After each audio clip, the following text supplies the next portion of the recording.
Hello and welcome to the first International Journal of Nautical Archaeology webinar. Thank you all for registering and for tuning in. This is our first attempt at putting on this sort of event, so I hope you'll forgive any glitches or gremlins that get in. The aim of the series is to promote the work of our IJNA authors and hopefully share a lively discussion by bringing together experts from different parts of the world. So we haven't held back from making this first webinar international with panelists from the UK, Japan and Australia. So thanks to our listeners who are staying up late or have got up early to join in. As editor of the journal, sometimes I plan to have articles on a theme in a particular edition, and sometimes they just turn up that way. And this was the case for the three projects we're going to hear more about today. But I think they reflect a rising interest in the archaeology of the major wars of the 20th century, concerns about our ability to protect this underwater cultural heritage that is often far from its home state, and our increasing awareness that plans need to be in place already for the First World War remains and underway for the Second World War remains, as UNESCO's 100-year ruling within the 2001 Convention for the Protection of Underwater Cultural Heritage comes into play. So let me start by presenting my co-host, Dr Jun Kimura. Jun is an IJNA Advisory Editor and Junior Associate Professor at the Department of Maritime Civilizations, Tokai University in Japan. But I particularly wanted him to join us today as co-editor of a UNESCO volume that came out right at the end of 2017. It's got a really long title, Safeguarding Underwater Cultural Heritage in the Pacific, Report of Good Practice in the Protection and Management of World War II related Underwater Cultural Heritage. So Jun has some expertise on this subject. Hello, Jun. Hi, Miranda. Hi, audience. How are you? I'm good, thank you. Great. So next I want to introduce Dr Innes McCartney, who's an early career fellow at Bournemouth University in the UK and a specialist in the First World War wrecks of the Battle of Jutland. Innes has published, other than his several IJNA papers, very successful books on this subject, and I highly recommend you look them up. Next is Yumiko Nakanishi, Senior Archaeologist in the Cultural Property Preservation Division, Osaka Prefectural Board of Education in Tokyo, Japan. Yumiko was supposed to be comfortably installed in her office, ready to talk to us, but she's actually on her mobile from an airport on one of the small Okinawan islands. Yumiko is going to be representing both herself as a specialist in underwater archaeology and heritage management and a large multidisciplinary group that's carried out innovative survey work on the USS Emmons. Okay, and lastly, and up latest, we've got Kieran Hosty, who is manager of the Maritime Archaeology Programme and curator of technology and archaeology at the Australian National Maritime Museum in Sydney. That's another mouthful. He seems to be involved in a great number of shipwreck projects, but today he's going to talk about the sad fate of the Perth. Hi, Kieran. Hello, Miranda. How are you? Great to hear you. Technology is working. Yeah, some of it. Okay, so do we have Yumiko online now? Unfortunately, we have no audio from Yumiko. Her microphone isn't working at the airport. Okay, and what about Jun? Yep, I think you can hear my voice, right? Okay, so Jun, I think we're going to have to ask you to talk over Yumiko's slides for her. Not a because problem. We don't seem to have a good enough connection. So when I first read Yumiko and her team's article, I was hugely impressed by the wreck, but also by the story of the sinking of the USS Emmons, and also by the great care this Japanese team is taking to record the remains of this site, which has such great significance for both Americans and Japanese.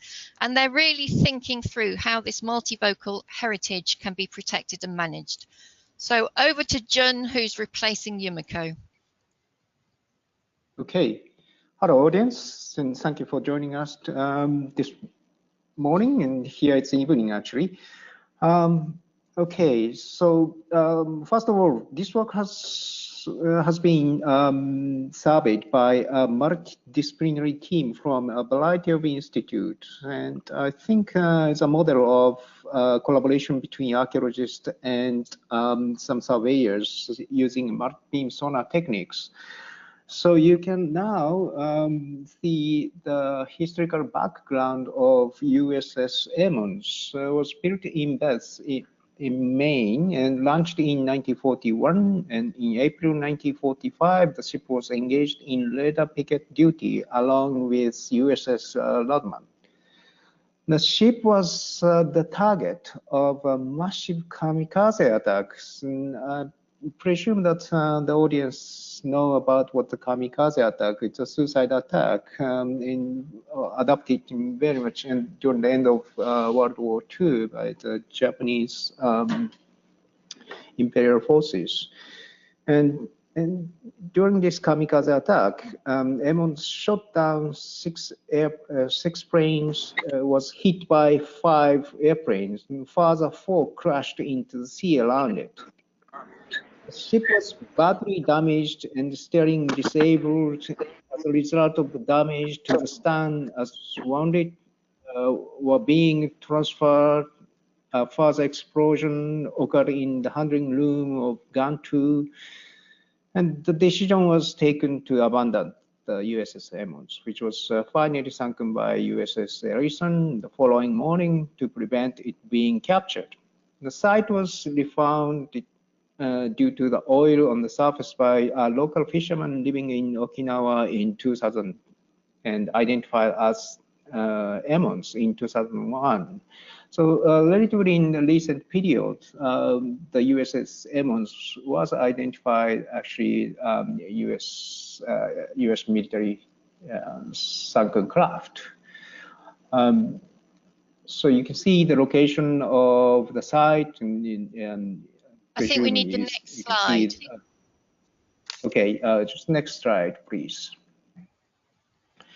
So the first survey carried out by this team used multi-beam echo sounders to map the seafloor in detail. This is the same method used by Innes in Jutland, where sound is bounced off the seafloor, and the delay used to calculate the distance it traveled and enable 3D map to be built up. So lots of detailed description in the article of the kit and parameter used if you want to check it out. Next slide, please. Miranda? Next slide, please. I think it's there. Okay. Yep, okay, thank you. The wreck was shown to be laying on its side wedge on a leaf ridge that prevented it from slipping into the deeper water. So you can see that red color is shallow and the blue represents deep, and we can see the vessel is just sitting wedged across the leaf sprouts. And Okinawa, as some of you may know, in tropical climates, so the coral reef develops, Emmons just sitting in the ridge. So next slide, please. Okay.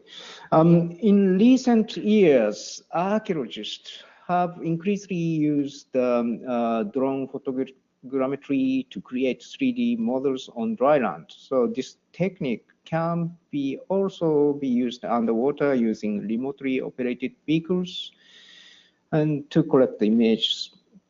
But there are a few problems. GPS does not work accurately at depths, and there are the normal diverse problems of the time underwater being limited, and visibility is sometimes also an issue. So these are compounded when the object being recorded is over 100 meters long and standing more than 2 meters proud of the seafloor. Luckily, the Okinawa water has good visibility, so the team still need to solve a few issues. So next slide, please.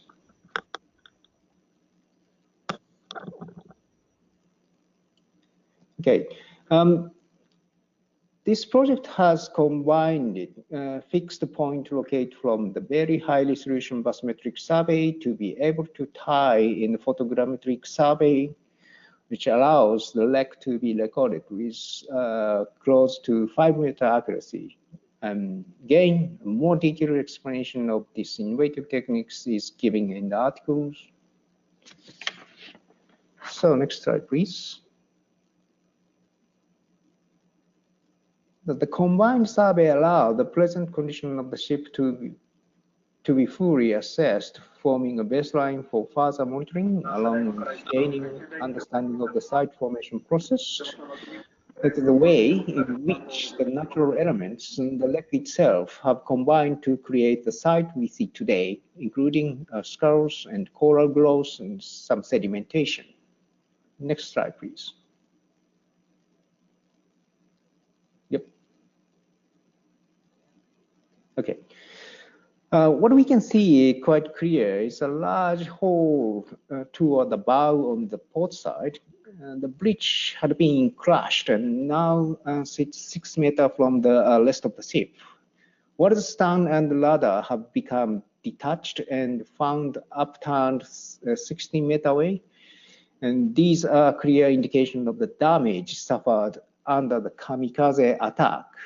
The surviving gun turret all had the guns pointing at what would be seen horizontally, parallel with deck, indicating the low level at which kamikaze planes swept in. Next slide.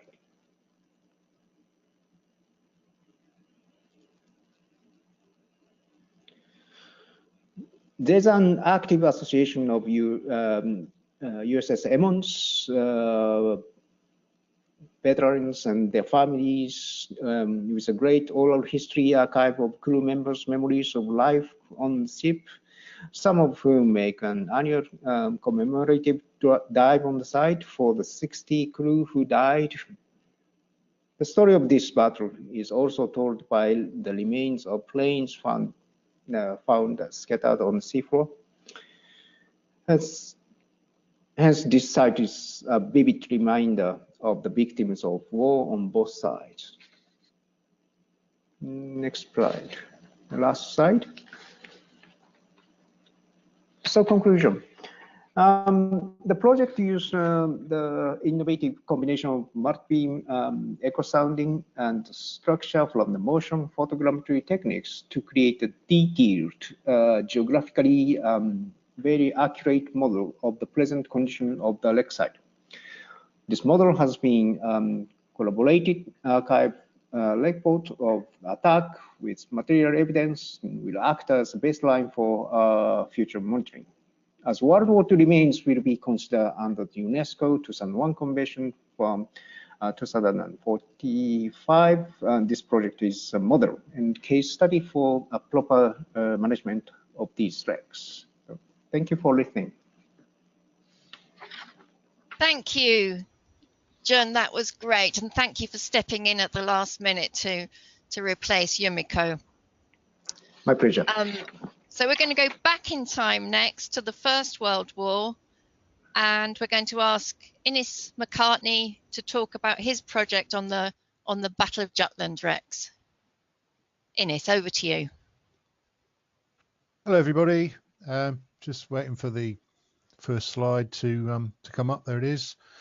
Yes, I talked today about the Battle of Jutland and my own experiences over 18 years of going out into the Jutland battlefield and finding the wrecks. As you know, the Battle of Jutland was the great formative naval battle of the First World War. The little animation you see here is actually HMS Royal Oak in Scapa Flow that was fought at the Battle of Jutland, but was sunk during the Second World War. One of the interesting things about the Royal Oak is the fact that it has not been subject to commercial salvage, and it's pretty rare around the UK as a warship which remains in that sort of condition. So moving on to the next slide, please. And the Battle of Jutland was a significant naval engagement. It involved over 240 ships and about 90,000 sailors fought each other over 16 hours. There were 25 ships sunk, 24 in the battlefield itself. And when we started looking at these back in 2000, only 5 sites were known. But we have now located and identified and surveyed every one. So it took a long time, but we got there. And one of the things that was quite important in actually establishing where the wrecks were was to get to understand the battle in great detail. There have been more books published on the Battle of Jutland than any other naval battle in history, and they still come out routinely. This took a while. One of the things that became apparent early on which helped us immensely actually, and particularly in the identification of some of the smaller ships, was the fact that because the battle took so long, it spread out over a very wide area. And in fact, there are 3 separate sections of the battle: a battle cruiser action at the start, then the main fleet action, and then a lengthy night action. And all 3 battle areas actually don't overlap. So you're actually looking at 3 battles within a battle. And that actually helped segment the whole site up and gave us a much better chance of identifying some of the wrecks. Next slide, please. One of the most important things with studying Jutland was to understand the archival elements behind it. And this wasn't simply to understand what we may be looking at and understand the dispersal of the wrecks, but it became also fundamentally important to actually understanding how we were going to interpret what we were looking at. Jutland was very, very controversial, particularly in the UK, because it didn't turn out to be another Battle of Trafalgar. And there was a lengthy blame game that went on right through into the 1930s that was very heated and very emotional in Britain. And around it built up certain levels of fiction and certain wholly untruths about Jutland that we had to unpick, because what we really wanted to do was get to as close as we could as to what actually really happened from the archival side. What you see in this slide in front of you is a photograph which was first published in 1921 and purports to show the British battleship Invincible blowing up during the battle. And I don't know how many of you know this, but this photograph has now been established as a fake. Next slide, please. I was grateful to Richard Osborne at Bristol University for actually finding the original photograph that you can see there, for which the fake was based on. The photograph I just showed you appeared in most of the published literature right through to the turn of the century. And in actual fact, the way that Invincible was destroyed, as we were to discover while we were working it, bears nothing relation to that photograph at all. So it was a complete red herring, and it wasn't the only one we came across. Next slide, please. Now, to be quite interesting, the first major warship, the first warship to be sunk during the Battle of Jutland was a British battle cruiser called HMS Indefatigable. This site we found in 2001 on a diving expedition, so it became one of the first wrecks that we looked at as a 5th or 6th wreck that was found and located. And you can see from this multi-beam image that the site is become very, very flattened and destroyed. And this is a combination of being on the seabed for 100 years, but what the multi-beam is actually showing you is the consequences of the devastating series of magazine explosions which blew the ship to pieces. And it's quite extraordinary, I think, that 100 years after the event, you can still see the dispersal of pieces of metal from that explosion all around the site. During this first multi-beam season of work in 2015, we were working 24/7 scanning ships, and there wasn't a great deal of time on each site to actually do any interpretation. It was simply an information gathering exercise, during the course of which we identified nearly every one in the end. We had to go back the following year and pick out the last few. And then one of the things that became apparent when studying this in more detail and comparing it to ROV footage and also the footage that we'd shot in 2001 on video was that this is not, in fact, all of the wreck. Which is something of a surprise, because archivally the destruction of Invincible is well known. There were a number of eyewitnesses, including the gunners on the German battlecruiser Von der Tann that destroyed Indefatigable, that all give a sense of what happened to it. But when we take the measurements that were on here, the wreck is coming up nearly 40 meters short of what would have been its original length. And there didn't really appear to be any a sensible reason for it. I speculated in the Jutland book that it may have sort of fallen back on itself, which had led to some foreshortening, but that was simply a guess. And so, next slide, please. The next time we've actually got out there using multi-beam as a prospection tool, which isn't ideal, and it took quite a long time, several hours. We mowed the lawn over the site of Indefatigable, and 500 meters away, we came up with the stern section of the ship, which we don't believe had been previously seen. Again, you can see the consequences of the explosion, still pieces scattered out hundreds of meters around. The fact that the stern was back there was in fact a complete surprise. Next slide, please. And you can see in this little schematic of Indefatigable, actually what has happened to it is very early on, and we're talking within the first 4 or 5 minutes of the battle, of the two lines of battle cruisers starting to shoot at each other, that Von der Tann had struck X turret on the roof, and the round had then created a chain of fire which traveled straight down into the underlying magazine, and the whole stern of the ship blew up. All the flash doors and safety features in the ship had been left open so that the gunners could fire faster, but in so doing, the crew had turned their own ship into a death trap. Next slide, please. But what was actually quite interesting about that was there was no eyewitness account to suggest that Indefatigable actually had its entire stern blown off. It was seen to fall out of line and turn away to starboard. It then rolled onto its port side and exploded. This photograph was taken from position on, I think, HMS New Zealand, and the eyewitness account that you can read here, it's I think, also available afterwards, gives the most detailed description of what we know up to that point as to what happened to the ship. So, as I say, it came as a complete surprise that the stern had disappeared. And it raised some very interesting questions about the way we as archaeologists in particular should treat eyewitness accounts of events. Eyewitnesses will see certain things and they never ever see the entire picture. If you ever wanted to understand the validity of eyewitness accounts, there's plenty of analysis on this, particularly in a legal situation. And as I have said to my students, is if there's a road accident in the UK these days, the police will put a laser scanner or a total station in the middle of the accident and scan the whole thing and build up their whole map of where everything lies. And they're more likely to rely on that for the actual truth of what happened than they are to someone who's just walking down the road who might have just seen a partial piece of what has happened. And so this is quite often the case with eyewitness accounts, and it pays to be very cautious with them. And I think this episode with Indefatigable and what happened to it is a very, very good case study in that regard. Next slide, please. The other thing that came up was half of the ships that were sunk at the Battle of Jutland were torpedo boats on the German side, or the British called them destroyers. These are very, very small, fast-moving torpedo delivery launch systems with very light guns. And they were used by both sides not only to attack capital ships, but also to fight each other. And they're scattered in all three of the battlefield areas.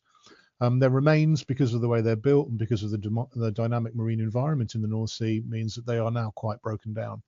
And although in the early phase of diving, we did actually, I think, locate one or two of them, the rest were only found during the multi-beam phase of what was there. And the challenge was, by looking at them, as you see here on the screen, as digital terrain models in multi-beam, was to try to work out which ones they were. We had ROV footage of some of these, which did help, but ultimately to try and identify them down to the class level, we had to try and come up with another idea.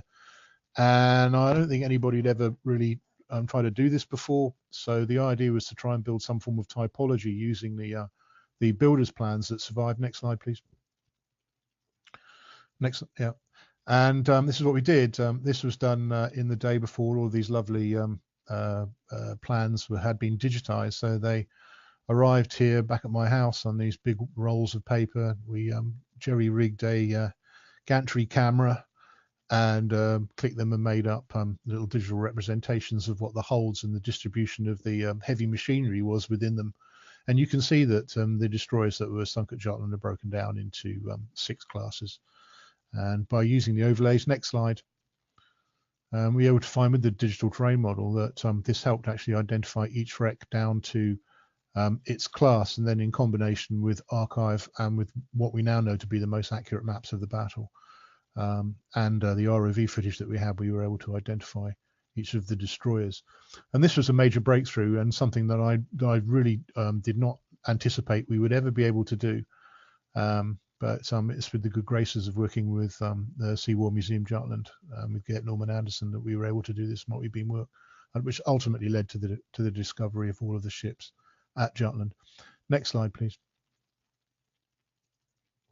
One of the things you don't really anticipate as being an archaeologist is that by doing this sort of work and identifying all of the ships, that you end up revisiting the great Jutland Controversy as it was, that raged, as I said, throughout the 1920s and 30s. And one aspect of this came down upon a New Zealander by the name of Harper, who had the misfortune to be the head of the Royal Navy's Navigational School at the end of the First World War, and was tasked with producing a chronology of the battle, which he subsequently did. The chronology itself fell foul of the man in charge at the time, who was Admiral Beatty, who fought at Jutland, and the controversy was kicked off. There were questions asked in Parliament, there was questions asked about Harper, questions asked about people either hiding the facts or trying to make each other look bad. And so the thing rolled on. It's very akin to what Britain has recently been through with something called the Chilcot Inquiry relating to Iraq. It was controversial, it was emotional, and it went on for a long time. And Harper's career ultimately suffered. In 1927, he retired and he wrote a book called Why The Truth About Jutland, which in many ways pretty much is a pretty truthful account of what went on. His chronology was never published, and the charts that were with the chronology were never published either, and they are exceptionally rare. But thanks to the Jellicoe family, I was able to access a copy, and we digitized them and laid them out over the GIS of Jutland. Next slide, please. And working from Harper, we were able to see that actually the positional accuracy of his work that was carried out over a 6-month period in 1920 to 1921 is actually quite outstanding. If you think this is the age of dead reckoning, that the British warships had sailed at high speed across the North Sea through the night and then gone into a naval battle, some of the positions are quite extraordinary. The average accuracy was about 3.2 miles from where Harper said the ships had sunk to actually where they showed up. And in the cases where you see some of the longer red lines, there are actually quite good reasons why Harper wasn't more accurate on those. For instance, if you look at right up at the north, you'll see the distance for the German light cruiser Wiesbaden. That was because Wiesbaden actually drifted throughout the night before it sank, and there were no witnesses to that event. Similarly with Frauenlob and Lutzow, there were no British around at the time that those two vessels were scuttled. So what we found was actually the Harper record was a remarkably good depiction, chronology of events, and really should be studied by historians perhaps more than it has been in the past. Next slide, please. So that just gives you a little bit of an overview of the type of work that we've done at Jutland. Archive and archaeology are two sides of the same coin. Historians and archaeologists are both going down the same road, trying to improve what we know about the past. And I think putting the two together in conjunction with the best technologies that we can use as archaeologists reveals a great deal of what we've been doing. I've been doing this work for a very, very long time. And wherever I go, and whatever I study, there are always new things and new insights to be seen. This slide here is actually a portion of a shipwreck at Scapa Flow, which has been part of my work over the last few years, and it too is revealing some remarkably interesting insights. I thank Leverhulme Trust for funding my work at the moment, and for Bournemouth University. Thank you. Thank you, Innes. That was great. So we're going to move from that great number of First World War wrecks in a variety of conditions, and remembering the good state of preservation that we saw on Emmons, to the archaeology of the destruction of the Australian vessel HMS Perth. So Kieran, it's over to you. Great, thank you, Miranda. Hello, everyone from Sydney, Australia. Anyway, today I'll talk to you about the wreck of HMAS Perth. I'd like to acknowledge the fact that this work is a joint project between myself, James Hunter, Dr. James Hunter at the National Maritime Museum, and the Arcanis, which is the National Archaeological Society or Association of Indonesia, as a government agency. And we're doing a lot of work there with Shinatria, who may be listening in tonight. So can I have the next slide, please?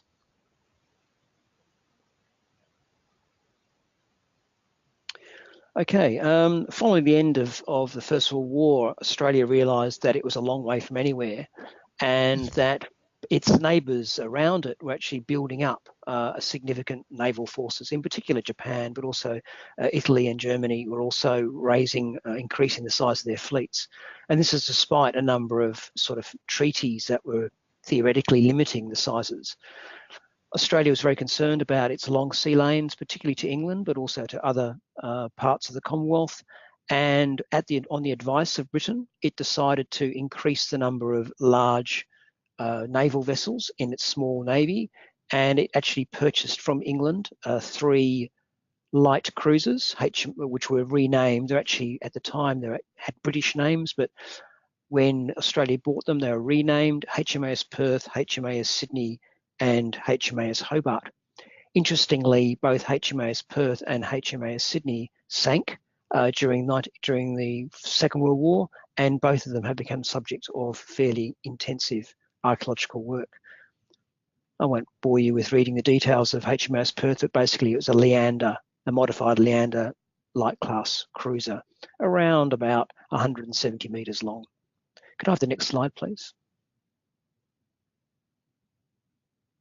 Okay, HMAS Perth was sent out from England to Australia in 1941, and in 1942 was sent up to join a combined American, British, Dutch, Australian fleet called the ABDA fleet, and their main job was to actually protect the Dutch colony of Indonesia. Remember, Indonesia at the time was occupied by the Dutch, to protect the Dutch colony of Indonesia from the Japanese in 1942.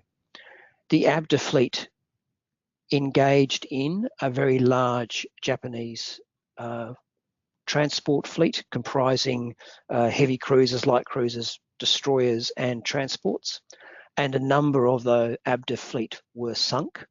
Subsequently, Perth and an American vessel called USS Houston, a heavy cruiser, they retired. Houston had been damaged. Perth had remained unscathed during the engagement. They retired to the port of Jakarta and subsequently ordered to sail around to through the Sunda Strait on the western side of Java and back down to Australia. Unfortunately for both Perth and Houston, they encountered a second large Japanese fleet. Remember, these Houston and Perth were by themselves, had no air cover, and they encountered a second large Japanese fleet comprising a couple of sea lane carriers, 5 cruisers, 12 destroyers, and 11 light cruisers, and 60 transports. And so during this engagement, both Perth and Houston were sunk. Perth for the loss of over 350 lives on board out of around about 680. So a substantial loss for Australia. And this was unfortunately for many of those men on board Perth, they subsequently became prisoners of war, and they took them 3 or 4 years for those who survived to come back to Australia. Perth itself sort of went into the history books as a gallant fight. The Royal Australian Navy was very keen to push the significance of Perth, how it gallantly fought against overwhelming odds, but unfortunately got sunk. And there's a lot of interest in actually doing work on Perth way back in the day. And in 1967, a well-known, at the time, Australian diver by the name of David Burchell got permission from the Royal Australian Navy to go and look for Perth. At the time, Perth hadn't been found. And after working with the Indonesian Navy, what's called the TNIAL, he actually located Perth lying in approximately 38 metres of water in Banten Bay. And he recovered a number of artefacts from that wreck. And those artefacts are now on display in various museums in Australia. Could I have the next slide, please? And this is a schematic of Perth as it was in 1967, showing the vessel drawn by Burchell, showing the vessel on its port side, starboard side uppermost, the port side sitting in around about 38 metres of water. When Burchell drew this, his accounts, going back to Innes's account of how things get skewed by history slightly, his account said it was a lot deeper than what in fact it was. In fact, Perth was sitting with its bow, with its starboard side uppermost in around about 21 metres of water, but more or less intact at the time when it was discovered. And the bottom schematic shows what we believe to have been missing from Perth in 1967. There was observed torpedo damage. Perth had been hit by 4 torpedoes. The most substantial torpedo damage was in the bow of the ship on the starboard side. And there was 3 more torpedo holes in the vessel, 1 underneath the hull, which has never been observed, but 2 uppermost on the starboard side. It also encountered a lot of shell damage as well. But the vessel was lying more or less intact on the seabed. Could I have the next slide, please?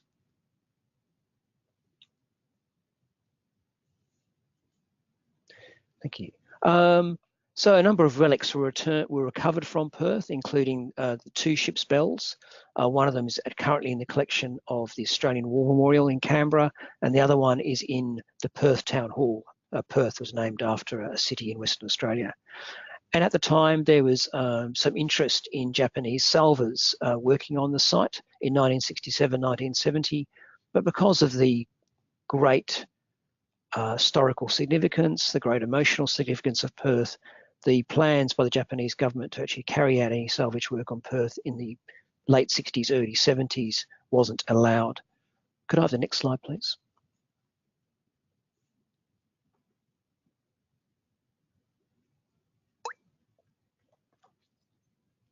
Sorry, next slide. That's slipped in there.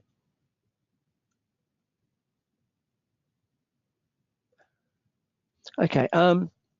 In 2009, Perth underwent some other salvage work in the mid-1970s, and its 4 phosphor bronze propellers were removed from the wreck. Also in the 1970s, an unknown salvage company removed the 4 4-inch guns from the 4-inch gun deck. They were all clustered around the midships of the vessel, and those guns were removed along with their ready use lockers, the shells in the ready use lockers. But other than that, the hull was relatively intact, and it became a popular diving site in the 1980s, 1990s. Many divers were visiting Perth, a couple of hundred divers a year, technical divers were visiting Perth, and the site was proclaimed by all to be a fantastic wreck.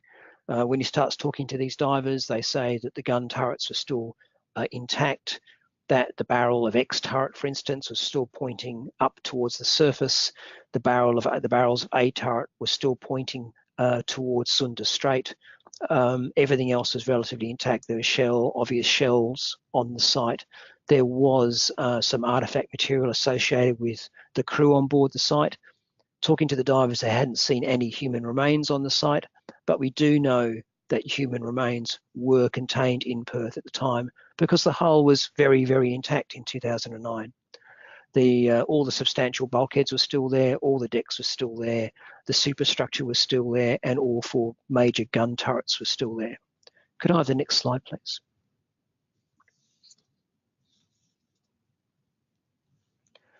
Unfortunately, between 2009 and 2013, there was a growing demand for steel in Southeast Asia, and there was a huge demand for steel, and people began to realise that there are a number of these vessels. There's many hundreds of vessels sunk in Indonesian, Malaysian, Vietnamese waters, and that many of these vessels provided this steel, and that salvage companies, both licensed and unlicensed, could go out to those wrecks and recover the steel. This image is taken from the Daily Mail, and it shows a salvage barge operating on the Dutch submarine, the 016, and this was taken in 2013. At the very same time that the 016 was being salvaged in by this particular salvage barge, we do know that there's heavy salvage work being undertaken on sites like Perth and to some degree Houston, and also to the Prince of Wales in Malaysian waters.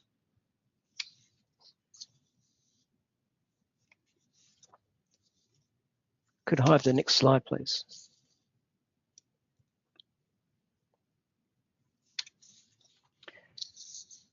In 2013, a number of technical divers, Andrew Fock, Peter Hannon, visited the site of Perth in Banten Bay in Indonesia, and they reported that salvage work had occurred on the site. They reported that the superstructure of the vessel had been removed, that's the light superstructure had been removed, and that there had been heavy salvage work undertaken on the X and Y turrets and also on the A and B turrets. And in fact, 2 of the turrets had been partially removed. Now, these are substantial pieces of heavy armour. They weigh approximately or displace approximately 90 tonnes each, and they were of armoured steel. So it takes a fair amount of intensive salvage work to actually remove these items from the wreck. And these are wrecks in 38 metres of water. So what was originally a substantially intact vessel in 1967, substantially intact in 2009, by 2013, salvors had began to nibble away at the remains of HMAS Perth. Unfortunately, legislation in Indonesia at the time didn't protect underwater cultural heritages like HMAS Perth, and there was also a problem with actually both Indonesian and Australian authorities actually being on the ground in Indonesia to protect these sites. So there's a lot of engagement happening between the Australian government and the Indonesian governments from 2013 onwards to try and protect sites like Perth. And at the same time, the Americans are engaging with Indonesian governments to try and protect the USS Houston, which is sunk about 3 miles from Perth. Can I have the next slide, please?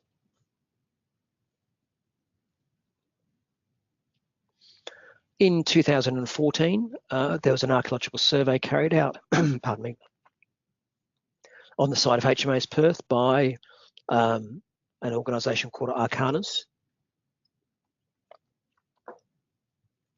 Now, Archaeology is a Indonesian archaeological government archaeological department responsible for research into archaeological sites in Indonesian waters.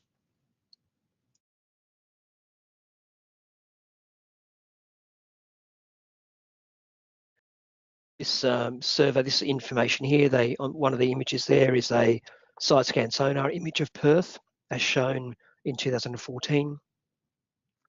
And the image next to it shows the prop shafts where the props have been removed. This salvage work for 2000, the props were actually removed earlier than this image. They were removed probably around about 1975, 1976. Could I have the next slide, please?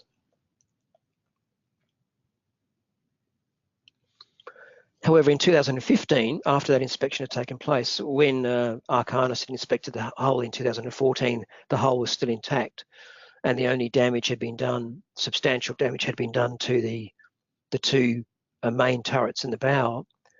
By 2015, however, there was extensive salvage work happening on Perth.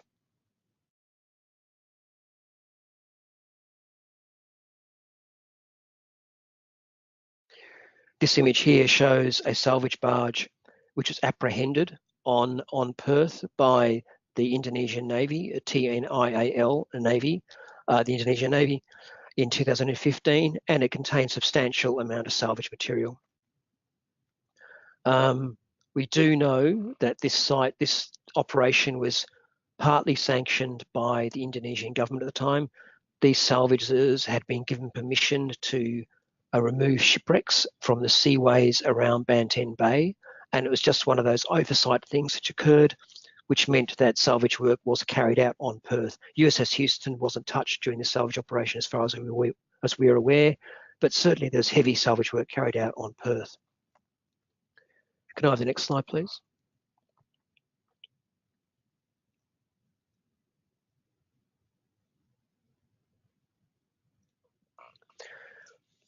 The Australian National Maritime Museum and Archaeology and the Department of Environment in Australia have been working in Indonesia to try and get Perth protected under Indonesian legislation. As we probably all know, that there's no such thing as a war grave legislation to protect these sites. The only way of protecting them was through some sort of, and these wrecks lie in Indonesian territorial waters, so Australian legislation doesn't apply. So the only real way of protecting these sites was to work through Indonesian cultural legislation. One of the stumbling blocks we found was that under Indonesian cultural heritage legislation law, in order for the site to be protected, the site would have to be owned by Indonesia. Now, this is a sovereign warship owned by Australia. Australia's never given up its ownership of HMAS Perth. And so there was a lot of discussion occurring at high level in Indonesia and in Australia on how to protect HMAS Perth without giving up its sovereign ownership of the vessel. In 2016, the Australian National Maritime Museum and Archaeology attempted to actually get divers in the water on Perth. Unfortunately, Sunda Strait's not always kind for diving operations. We have to work around the monsoons and so on to actually get divers in there. But we did carry out extensive side scan sonar surveys of Perth and multi-beam surveys of Perth. These two images here, the bottom one is the multi-beam, the top one's the side scan. Sorry, the other way around. It shows Perth.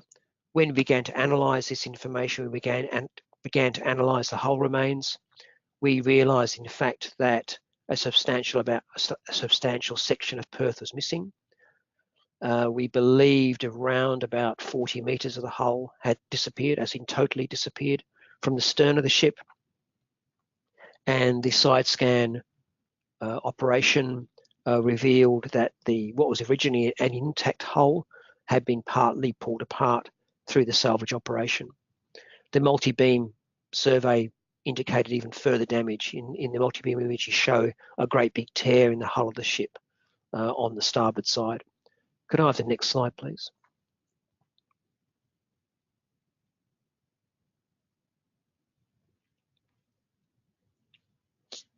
Next slide, please. Thank you. In 2017, the museum and Archaeology teamed up to put a team of divers on the wreck of Perth in May, and we carried out a number of dives on the site. And we also spoke to older divers who had visited the site prior to the salvage work. And we realised that Perth had been extensively salvaged. What was originally a hull of around about 160 metres long had been reduced to a hull of less than 90 metres long. About 70 metres of the ship was missing from the stern. And when I mean missing, I mean entirely missing. There wasn't a single plate, or there wasn't a single feature left on the seabed, just a scour hole. We realised that the armoured belting of the ship had been removed. This is 4-inch thick armoured belting, ran for around about 60 metres of the ship's length. The armoured belting had been totally removed. And by removing that armoured belting, the salvors had gained access to the engine rooms and the boilers rooms, and they had removed all the components of both those areas. So there's the engine rooms and the boiler rooms, except for one Parsons steam turbine, had been totally removed. The salvors had totally removed both the X and Y and the A and B turrets, totally removed from the vessel, and had partly removed the deck to get access to the internal compartments of the ship. And they had also breached all the major magazines in the vessel. So they got into the magazines and had salvaged the remaining 4-inch and 6-inch shell casings, in particular the copper alloy shell casings. And they were very thorough in their job. They would go down, they would use oxyacetylene, they would use gas axes, they would use grab barges, and these barges operate grabs weighing 50 or 60 tonnes, and they'd drop them over the sides of their barge, and they'll just hoik up the metal, and they'd cut it up. And extensive salvage work had been undertaken on Perth. Could I have the next slide, please?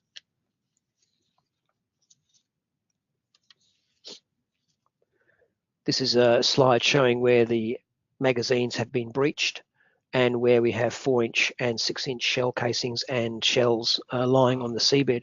One of the interesting things that we are finding about with the salvage work is that historical evidence indicates that HMAS Perth had fired all its 6-inch and 4-inch shells during the engagement. This is through the gunnery reports, the historic gunnery reports held in archives in Australia, and we're now finding live ammunition on the sites. We're not quite sure where this ammunition is coming from. and we're not quite sure whether during the heat of battle the gunnery officers actually miscounted the shells being fired. But we are finding a number of live rounds on the site, and this itself is posing a problem not only for divers visiting the site, but also a problem for the environmental impact as the shells leach their picric acid out into the marine environment. This slide here shows that despite all the destruction to Perth, there is still a substantial amount of artifactual remains on the site associated with the crew, even though more than 70 metres of the ship's stern has been totally removed, even though many compartments of the ship have been breached, even though the superstructure of the vessel and the main gun turrets have gone, there is a substantial 3, 4, 5 metre thick deposit of artefacts on the seabed, on the port side of the vessel. And these are some of the artefacts that we've encountered. This is a non-disturbance survey of the wreck. But you can see things like shoes, boots, spectacles, uniform components, small bits and pieces associated with the sailors of Perth. Could I have the next slide, please? One thing we also noticed when we visited Perth, that besides the large-scale salvage occurring on Perth, there's also small-scale salvage as well. And here we have evidence of small-scale salvage occurring, hammers and chisels, notably for getting out the ship's portholes. There's no portholes now left on Perth that we observed. That's the image on the left-hand side. And you can see where there's some live ammunition at the upper end of the slide of Perth. On the right-hand side, we show Shinatria from Archaeology, and he's discovered a winch, a small hand winch, and that actually drops down into one of the magazines of Perth, and they were using this small hand winch to lift the live rounds out of the magazine, and then putting them on the deck, and then actually removing the magazine, the shells to the surface. Could I have the next slide, please?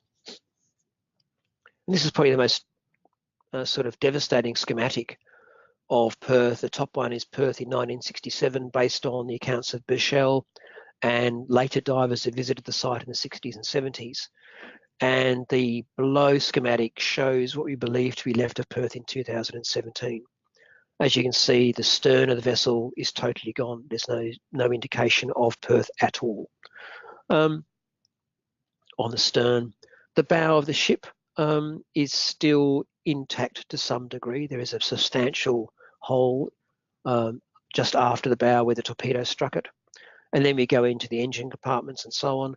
There is still a substantial amount of wreckage there, a substantial amount of hull plating.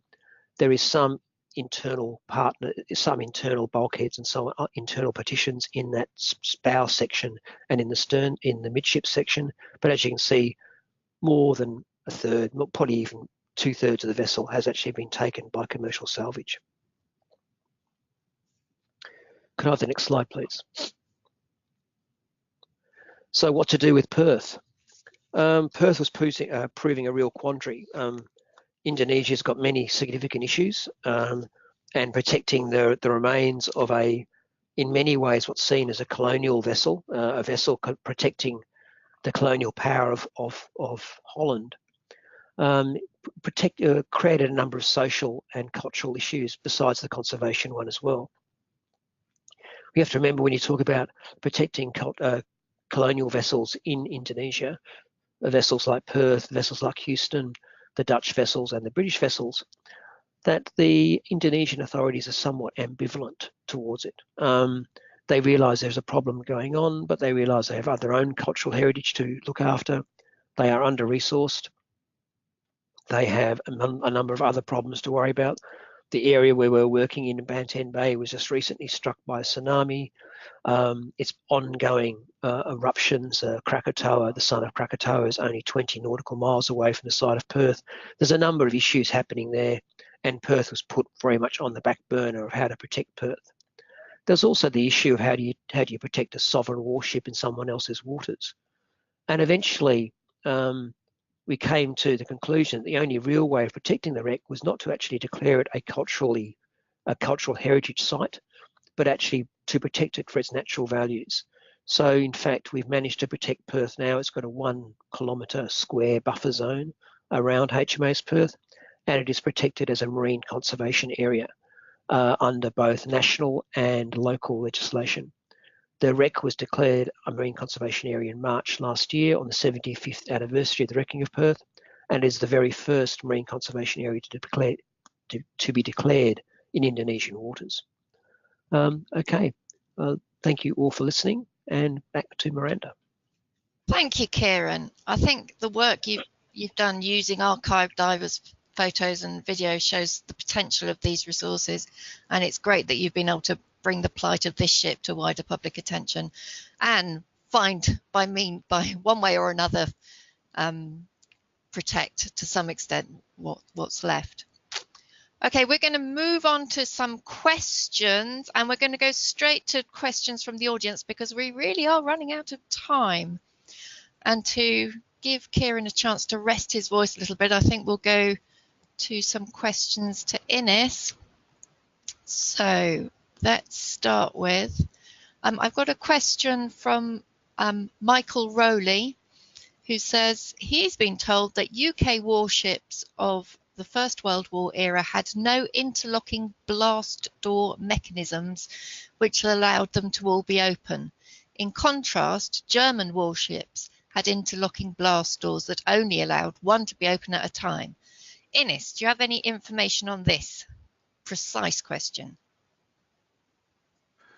Yes, I understand it. I think what Mike's referring to is a means by which charges are sent through on what was a rotating door system, so that when the door was open and a charge was coming through, the door was effectively shut at the same time.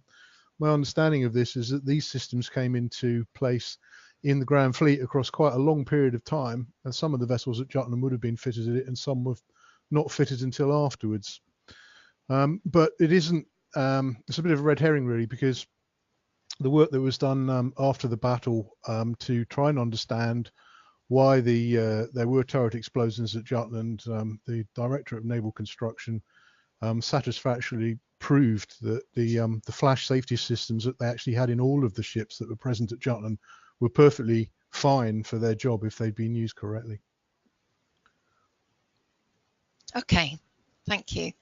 And I've got another one for you from Therese Cairns, who's asked, do we know who faked the photo that you showed of blowing up the Invincible, and was it German propaganda? No, the photograph itself is in a book called, the name is escaping me now. It was published by McClure Publishers in Glasgow in 1921. It's been published afterwards. It's a compilation of accounts by individuals and ships that were present at Jutland by the authors Fawcett and Hooper. The book is called The Fighting at Jutland. The photograph itself is what is called a photo guave, of which there were several, and these are etched plates that are made into sort of like high resolution images within the book. And imagine what publishing was like in the 1920s.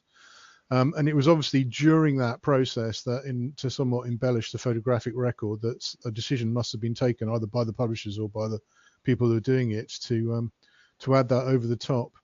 This issue first came to light about 10 years ago, and this is when discussion started towards whether the photograph was a fake. The underlying photograph it was based on, the discovery of that only 2 or 3 years ago, made the difference. But it was done purely for artistic purposes. There's no propaganda issue behind it at all that I'm aware of. Okay, and while we've got you, I've got a question from Nick Reed. How was the Royal Oak model created? That Royal Oak model was created using hull-mounted multi-beam from Sea War Museum JD Contractors survey ship Vina, which did the side passes around the wreck. The top of the Royal Oak, as many of you will know, is only, I think, 5 or 6 meters from the surface, and so Vina couldn't get on top of it. But we had another vessel, a special day boat, which was fitted with exactly the same multi-beam system that then covered the top, and then the two scans were then interlaced together. That created the original multi-beam point cloud. The animation that you saw at the front of the slide was made by taking that point cloud and creating what I call a hybrid model, which is basically to segment the cloud into two, the seabed and the wreck, and process both clouds slightly differently to enhance to show the shipwreck in a little bit more detail. Okay. I wanted to come back to Kieran, if we can, with a question from Andrew Fock, who I think is one of your team. So he says, Kieran, is the Australian government going to be proactive and do some work or save the sites of HMS Canberra and HMS Vampire that as yet are undisturbed? Kieran?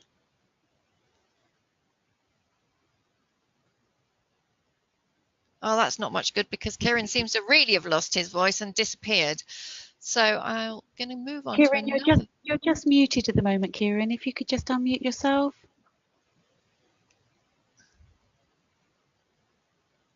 Carry on, Miranda, while he's... Okay, we'll go on to the next one.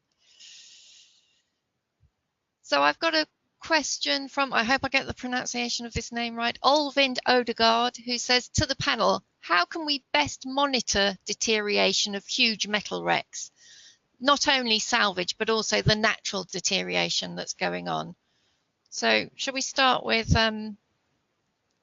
let's start with Innes, seeing as we've got his voice, I think.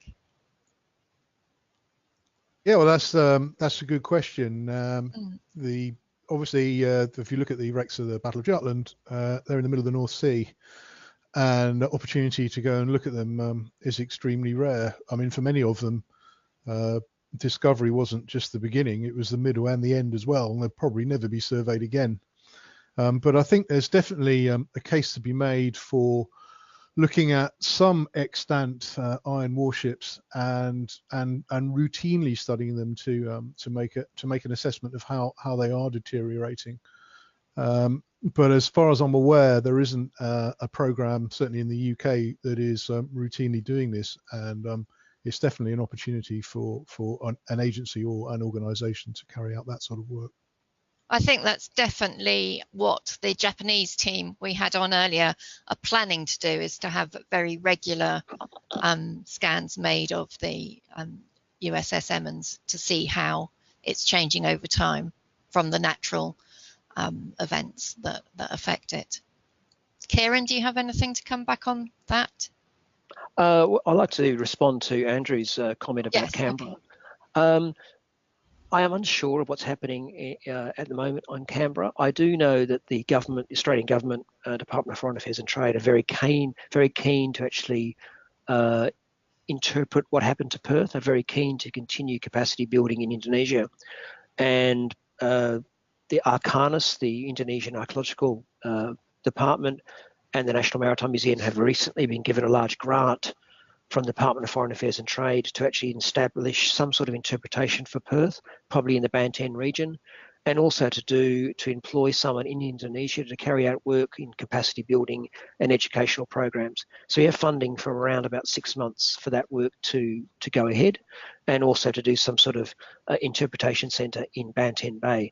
I can't speak about about Canberra. I'm unaware at the moment. Okay, so I have a final question. It's quite a difficult one.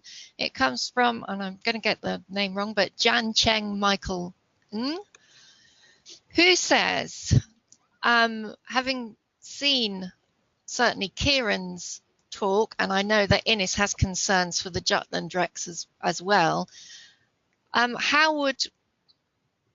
I'd like to ask, what can archaeologists do to safeguard the future of these World War battleships in Asia, especially in Southeast Asia? But I think this question really applies beyond Southeast Asia. Obviously, we've seen major destruction there, but it's not only in those areas it's happening. What should we be doing? What can we do better? I'll answer quickly. I think one of the best ways of finding out is to look at the resource, to try and actually gauge what is actually out there. I think Andrew hit it on the head, that we should be looking at other sites like Canberra. That is certainly a site which may well be targeted in the future, if it hasn't already been targeted. I think that is one way of doing it. I think another way is working with in my case, Indonesian authorities or Malaysian authorities or Vietnamese authorities to actually try and get assessments done on those shipwrecks in those waters. But as I said, it's a very complex area. We're dealing with not only salvage work, we're also dealing with the legacy of colonialism in those countries, and a certain ambiguous approach from some people about how important those wrecks are. Mm-hmm. So would international legislation help in these cases, or? It may well do. I don't know. I honestly don't know. Australia is not a signature to the ICMOS Convention. I don't know if many other countries in Southeast Asia are. I certainly see it as an issue, and it's certainly something that should be worked on. But I do think capacity building in those areas is important. Certainly, capacity building is a good way forward. Innes, do you want to come in on this? Yeah, I mean, I think all I would say is that archaeologists through time have always worked in and around others who would monetize our past, be they night hawks or grave robbers, or in these times, as with nautical archaeologists, we see commercial salvers, and I think it's incumbent upon us to highlight these issues when we see them. But ultimately, it's up to national governments to decide how to tackle these issues, and to show some willing to do that. Our role is a simple one, really. It's simply to record what is there. And I'm not trying to be unemotional about this. It's terribly sad when you see the extent to which some of these wrecks have been destroyed, and it actually makes what we do perhaps even more important than it was to record what is there before it's completely gone. I would point out that aside from just the Jutland wrecks, the extent of commercial salvage of shipwrecks in the North Sea is immense, and practically wherever we have been on the Seawar Museum survey ship, we have seen sites of salvage on all sorts of vessels, including I can say the German cruiser Blucher that was sunk at the Battle of Doggerbank in 1915, which has been treated in exactly the same way as the Jutland wreck. So it's a big problem. Jun, perhaps you can come back with the last word before we wrap up, with your perspective, having edited the UNESCO guidelines. Yeah, true.